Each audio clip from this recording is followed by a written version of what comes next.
Ayan na guys, natapos na namin yung sala dito guys. Yan na, ang haba nito na. Tapos na po namin yung kisame. Ayan o.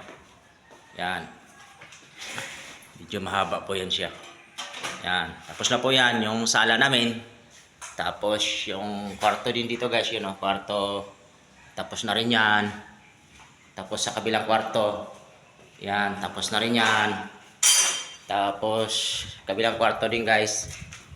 Ayan, tapos na rin yan. Tapos isang CR. Yan, tapos na rin yan. Kisame na po yan.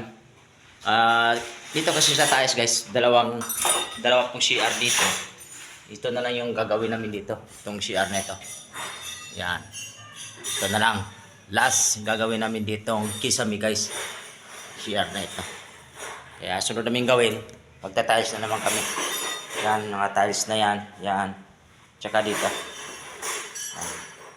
Baka sa Lunes umpisa na namin. Yan, salamat guys. Salamat sa mga support nyo. God bless.